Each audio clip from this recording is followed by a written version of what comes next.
அனைவருக்கும் வணக்கம்.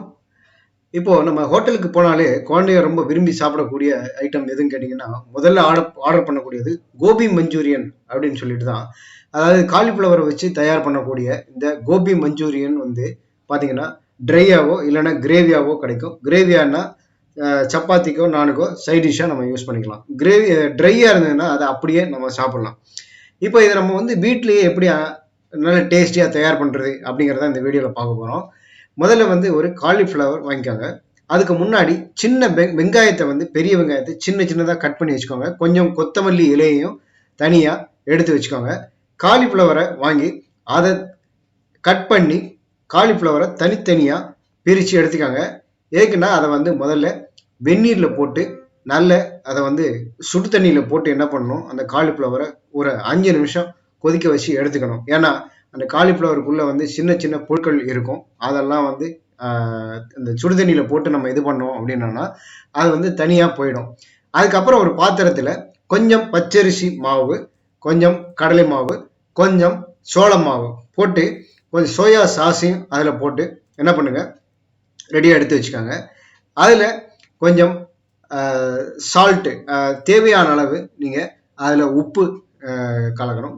தேவையான அளவு உப்பு சேர்த்துக்காங்க. உப்பு சேர்த்துட்டு அதுக்கப்புறம் சில்லி பவுடர் எடுத்துக்கோங்க. தேவையான அளவு காரத்துக்கு நீங்க சில்லி பவுடர் போட்டுக்கோங்க. சில்லி பவுடர் போட்டு அந்த கொஞ்சம் தண்ணி லேசா தண்ணி தெளிச்சு அதை வந்து நல்லா என்ன பண்ணணும், அந்த மாவு காலிஃப்ளவரோட நல்ல மிக்ஸ் ஆகணும். நல்ல மிக்ஸ் ஆகிற அளவுக்கு அதை நல்லா பிசைஞ்சு அந்த காலிஃப்ளவரும் அந்த மாவையும் மிக்ஸ் ஆகிற அளவுக்கு என்ன பண்ணுங்க, பிசைஞ்சு ஒரு 15 நிமிஷம் என்ன பண்ணணும், இதை கண்டிப்பா ஊற வச்சுதான் ஆகணும். அடுத்ததா நம்ம வந்து என்ன பண்ணணும், இதை வந்து எண்ணெயில போட்டு பொரிச்சு எடுக்கணும்.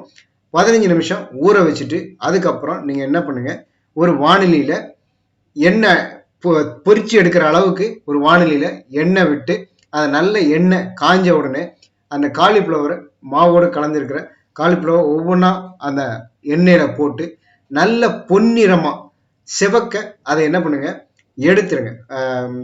பொன்னிறமாகிற அளவுக்கு அதை வந்து பொரிச்சு தனியா எடுத்து வச்சுக்கோங்க. எடுத்து வச்சுட்டு ஏற்கனவே நம்ம நறுக்கி வச்சிருக்கிற அந்த வெங்காயத்தையும் கொத்தமல்லியும் அது மேல போட்டு தேவைப்பட்டால் பெப்பர் பொடியையும் சால்ட் தேவைப்பட்டா அதுவும் டொமேட்டோ சாஸோட தொட்டுன்னு சாப்பிட்டீங்க அப்படின்னா ரொம்ப டேஸ்டா இருக்கும். குழந்தைகளுக்கு ரொம்ப பிடிக்கும். இந்த வீடியோ உங்களுக்கு பிடிச்சிருந்ததுன்னா லைக் பண்ணுங்க, ஷேர் பண்ணுங்க. மறக்காம நம்ம சேனலுக்கு சப்ஸ்கிரைப் பண்ணுங்க. நன்றி நன்றி நன்றி.